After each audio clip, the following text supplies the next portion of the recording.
Welcome friends. Already we have discussed the first story, A Living God.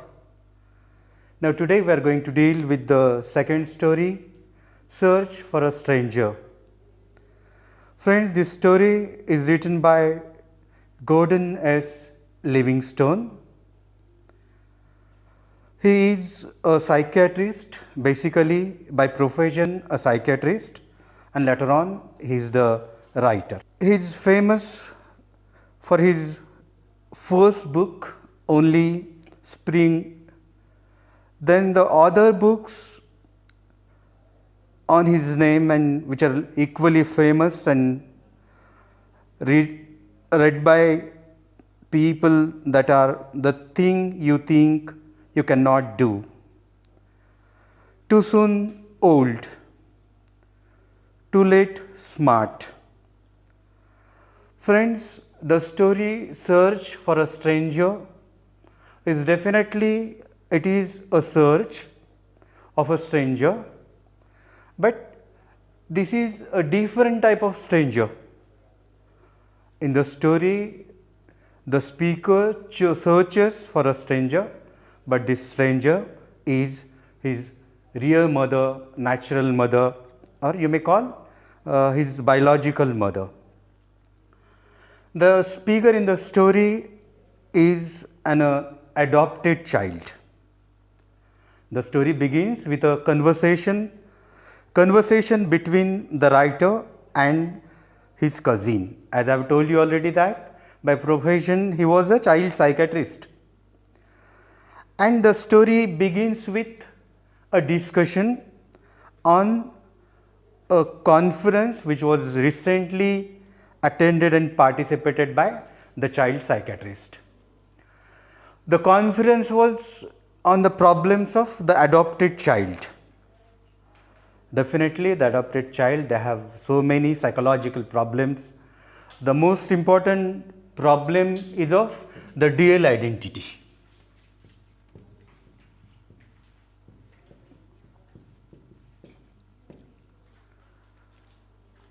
The case is a little bit different from that of India, because in the Western countries the records of adoption, they were kept secret by the law. There is law in the Western countries that it is very difficult to know about the process of adoption.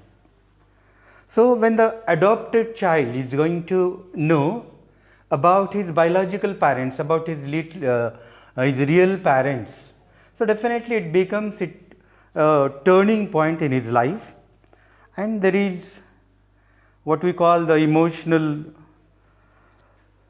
crisis. It results in an emotional crisis in the life of adopted child, and the protagonist or the central character in the story is also an adopted child. But up to the age of 38 years, he was totally unknown with the fact that with whom he is living are his adopted parents. They are not his real parents, or what we call that they were not his biological parents. As I told you already that the story begins with a conversation between the writer and his cousin. And when the writer was narrating about the problems that are being faced by the adopted children in their life, and actually that conference was on the same problems, and he was narrating the problems faced by the adopted children to his cousin, and all of a sudden the cousin asked a question to the doctor, to the psychiatrist. But what do they need to know? They are adopted. The cousin asked a question to the psychiatrist, and the answer given by the psychiatrist was that it is very difficult to keep this secret. If the child is going to learn about his birth by other sources, means the sources other than his adopted parents, and as soon as the child is going to know about the natural parents, definitely it results into a psychological damage in the life of the child. So, it is always better that the child must come to know that he is the adopted child through his parents, otherwise it is going to create a large emotional damage in the life of the adopted children. So, when this serious conversation was going on between the psychiatrist and the cousin, all of a sudden the cousin raises second question to the psychiatrist: what would you do if you yourself were adopted? A question was asked to the psychiatrist in the story, and immediately he answers that as soon as I am going to know that I am an adopted child, what I will do is that first of all I will search for my natural parents. And the cousin answers that, well, start looking. It clearly shows that the psychiatrist was equally an adopted child. At the beginning, the psychiatrist thought that the cousin may be joking with him, but when it became evident that he was definitely an adopted child, so it brings a turn in the life of a psychiatrist, and he felt that he had lost an important part of his identity. All the basic facts about the psychiatrist that had taken for granted throughout his life, I have told you that his age was 38 years. So, all that he had taken for granted in the last 38 years was suddenly stripped away. He was a Scottish Irish, and he used to keep in his mind that definitely he is Scottish Irish. But the moment he came to know about his own birth, that he was an adopted child, a question, not a single question, but there were so many questions that came to his mind. Then the first question is, what may be my nationality then? Then who were my natural parents? And the moment he came to know about the reality of his birth, the moment he raised the questions, who were my natural parents, what is my nationality, and at the same moment he experienced the feeling of alienation. It is not only the problem of the psychiatrist in the story, but it is the problem of each and every adopted child in the Western countries, that the moment they came to know that they are adopted, they develop the feeling of alienation.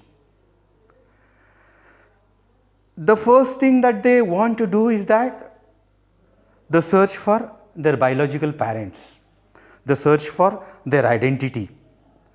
And at this moment, all these things, they were no longer theories, they were no longer the abstractions, they turned into the real problems of life. They are going to create a lot of psychological crisis in the life of this type of adopted children. And equally, all these things, they happen in the life of the psychiatrist in the story Search for a Stranger. So, immediately he ran towards his father and he asked a question, why never you told you this thing that I am an adopted child? The father answered, because we were afraid. You would want to meet your real parents and we might lose you. It was the fear that we had in our mind. So we always kept it away from you, we kept it as a secret. The father put his hand on the arms of the psychiatrist. You and mom are my real parents. You loved me, you raised me, equally I love you. And though he was telling that, nothing can change that. But inside, a struggle was going on. It was the struggle out of the dual identity. It was the struggle out of the feeling of lost identity. Though he was very confident while talking with his adopted father, but inside what was going on was totally different. Well, if you feel you must search for them, the father answered, even if you want, I will help you. I will help you all that I can do for you in the search of your real parents. Soon the psychiatrist went for search of his birth certificate. He got his birth certificate. It was shown on the birth certificate that he was born in Memphis 10 on June 30th, 1938. His dad thought that the birth date was correct, but he could not remember the name of that agency in Memphis who has undergone the process of this adoption. He was unknown with the name of that agency which has arranged the adoption of this child. He and mother, they lived in Detroit at the time and had gone to Memphis with friends named Martin. Martin was also an adopted child. So soon the psychiatrist started search for his real parents, search for his biological parents, and definitely his own biological parents were the strangers for him. So he first of all searched the phone number of that agency which has adopted him. He failed to find out the telephone number, so he wrote a letter to the Tennessee Department of Public Welfare, and he asked for permission to see the records of the Tennessee Children's Home Society. Within a very short time, he got a reply. It was very brief. The reply was very brief, and it was mentioned in the reply that the Tennessee adoption law prohibits the reopening of closed adoption records except upon an order from the court in which the adoption was granted. So this reply from that adoption agency from Tennessee has raised another problem in the life of the psychiatrist. Now, if he wants to know about his biological parents, natural parents, the process of adoption, then what he has to do? He has to run to the court. So he arranged with his colleagues to take care of his patients during his absence in the clinic where he was working as a psychiatrist, and immediately he take off to Memphis. It was 100 miles away from the place where the psychiatrist was living. So he used many short ways, highways in order to reduce the traveling distance of 800 miles because he was in very much hurry. Friends, you can imagine the state of mind of a psychiatrist who was going to cure the emotional problems of the adopted child. The same person who was a doctor, who was a psychiatrist, was going to solve the emotional problems of the adopted children.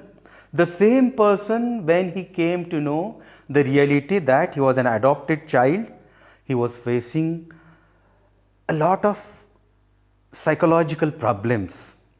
There was confusion, there was dual identity, there was the feeling of lostness, there was the feeling of duality in the mind of the psychiatrist.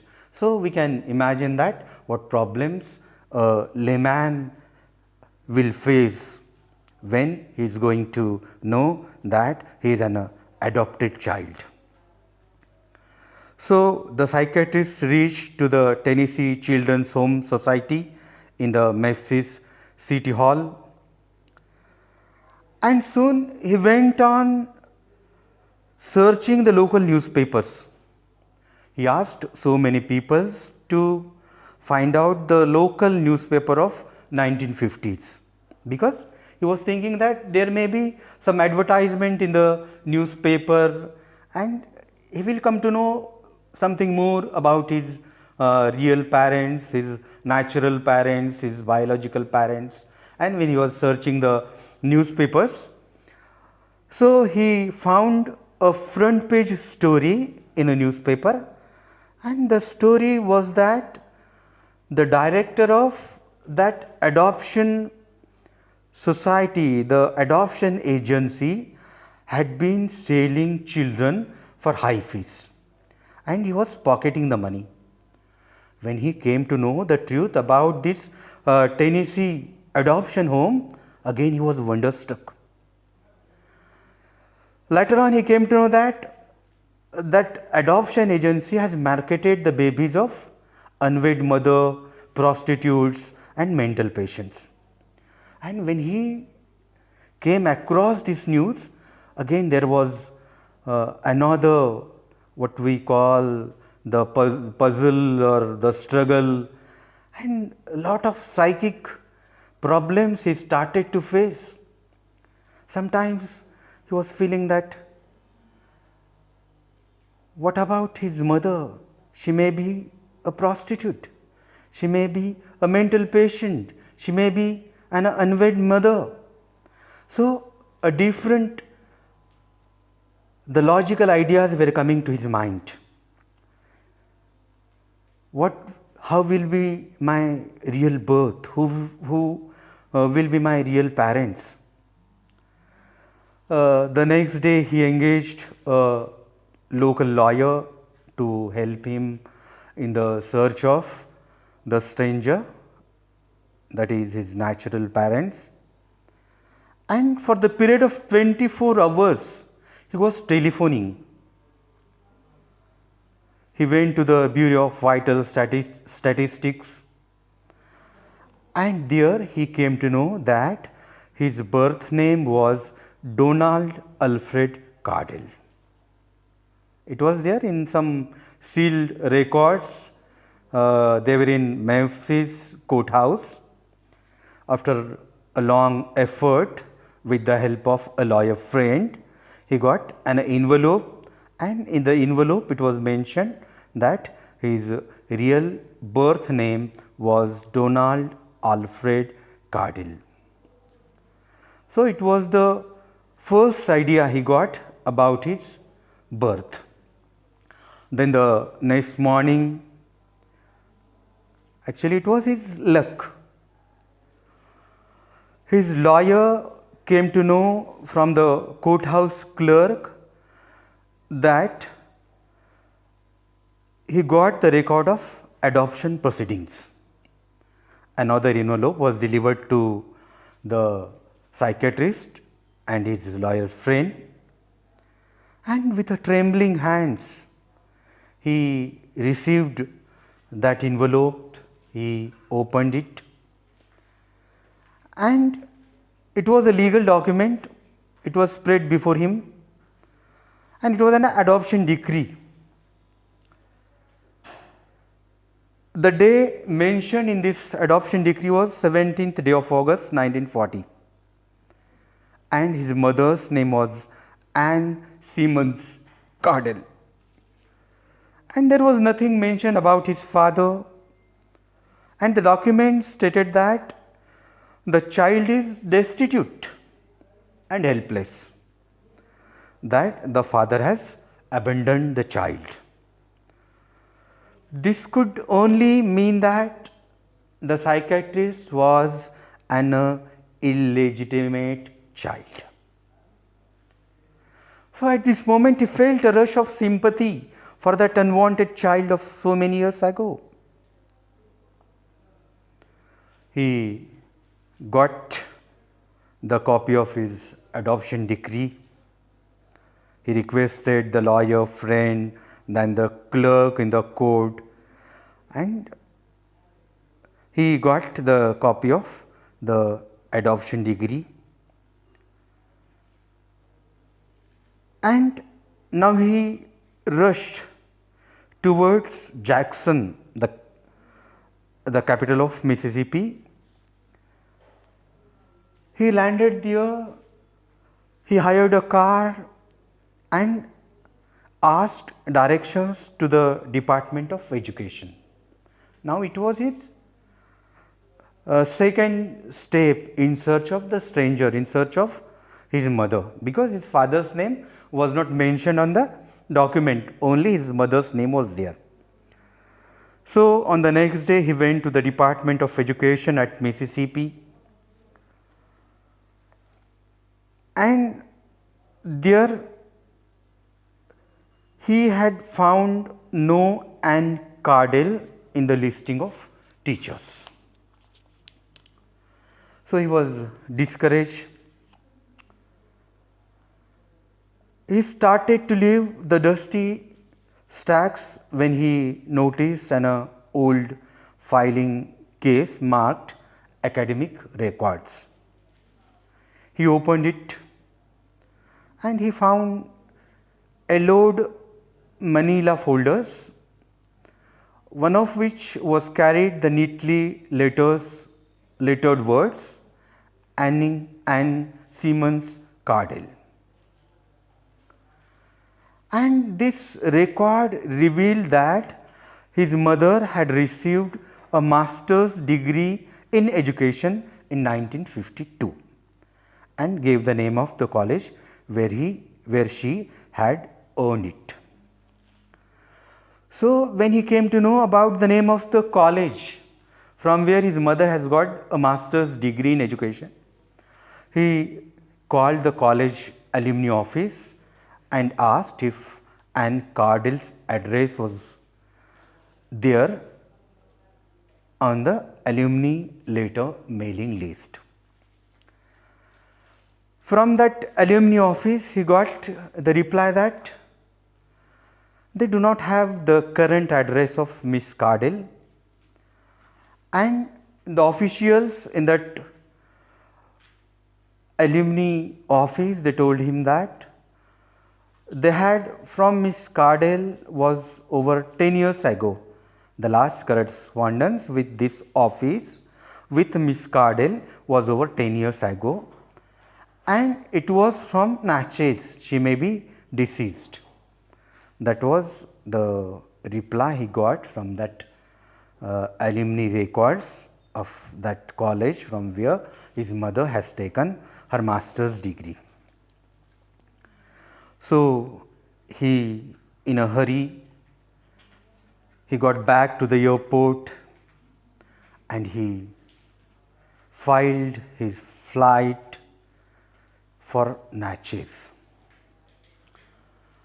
When he got down at the Natchez airport, first of all he went for the phone book there at the airport and he started searching the name of his natural mother. And in that phone book he got 6 Cardells. Again, it was very difficult to find out his own mother, and out of these 6 Cardells, none of them was Anne. So he was reading the names of the Cardinals again and again. The first one listed was Alfred Cardell Jr. Immediately he had a telephone call and he got answer that the person was speaking from the either side. She answered that my mother knew Anne Cardell back in college.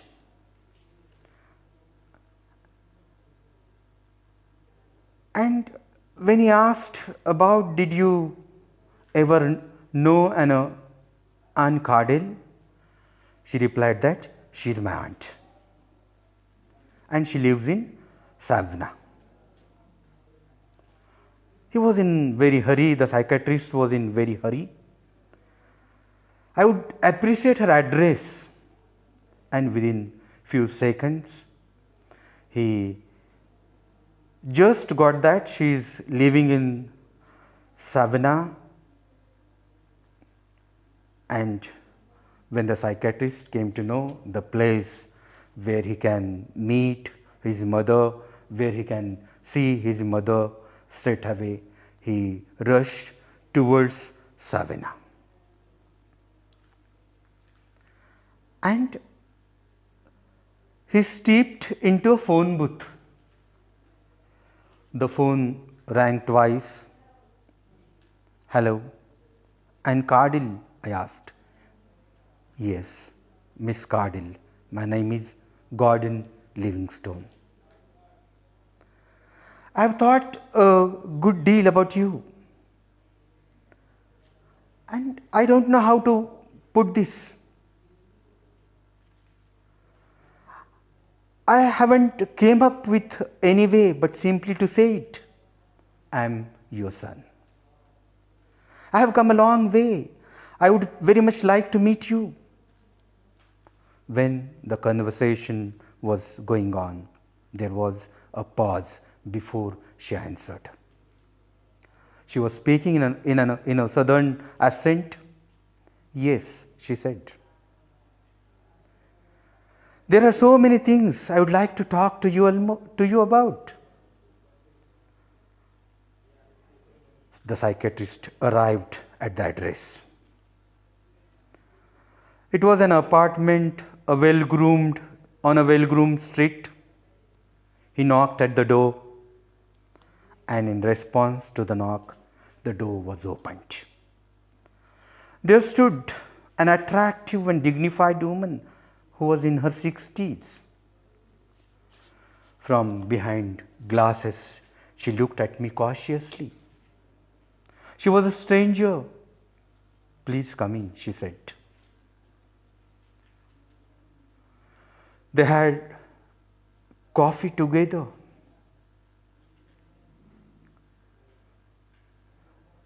While the psychiatrist was receiving a cup of coffee from his mother's hand, a tinkling sound in her trembling hands. He felt the feelings of his real mother. The moment the real son and real mother was meeting each other after a gap of 38 years. Initially, both of them were awkward. He said that I would like to know about her and my father. She began to speak in a low voice, a guarded voice. She had been born in 1912 to a farm family in Mississippi.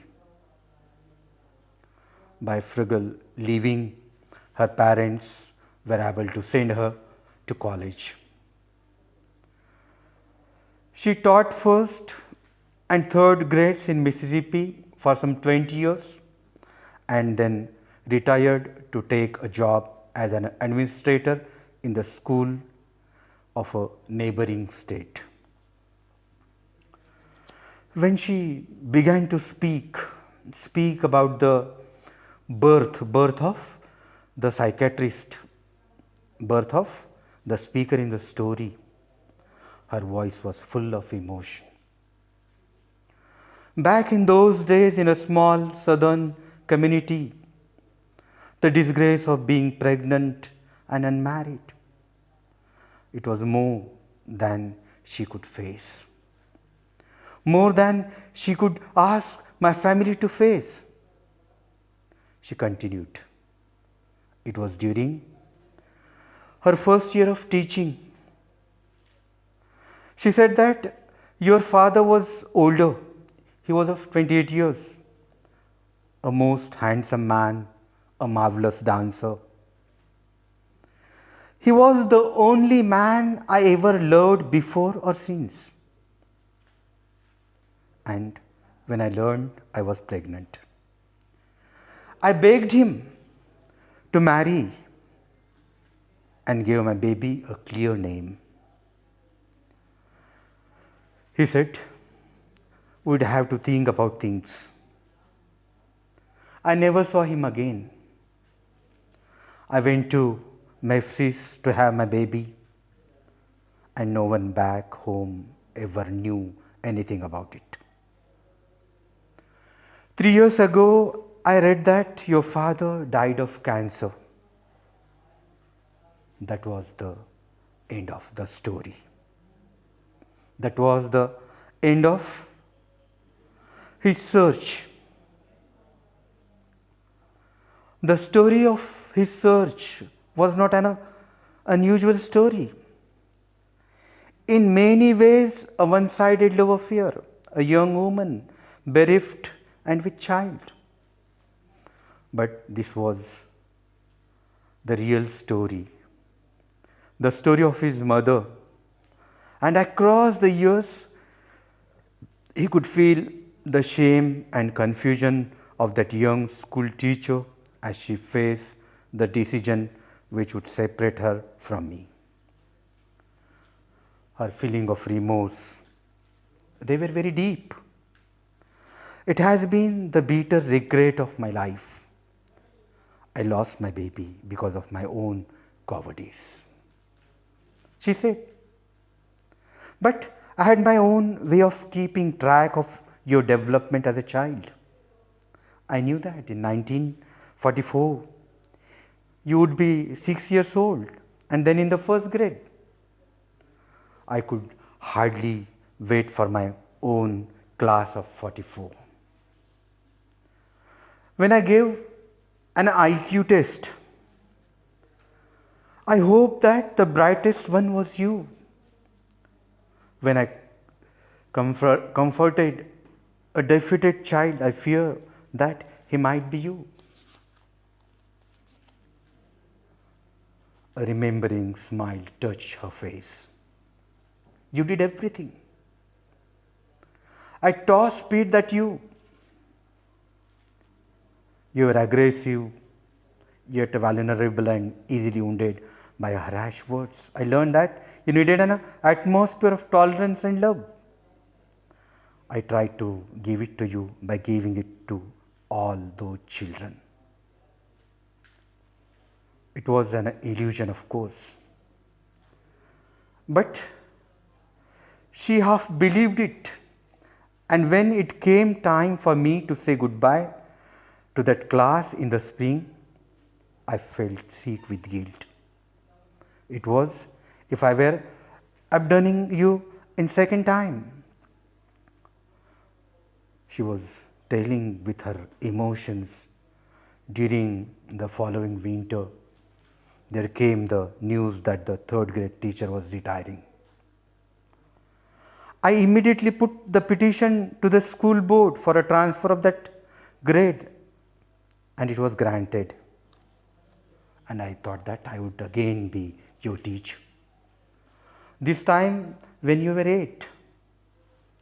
That year, as I watched you mature, I was proud that you are becoming your own man, but also heard that the ties between us were loosening. But at the end of that year, I was determined to put you out of my mind. For I know I was being very selfish. Still, I always wanted my child back. As I grew old, I prayed that I would one day meet him as a man, so I could ask forgiveness. She finished her conversation with her son. The psychiatrist's throat tightened and tears sprang out of his eyes. Forgive her? The very idea that he should judge her was outrageous. He stood woodenly, immobilized by his emotions. She made the first move slowly, humbly. She held out her arms for the first time in the last 37 years. He touched her mother and she touched him. Friends, the story is very emotional. The story is of a meeting between a son and his natural mother after a gap of 37 years. The story deals with the problems of an adopted child. The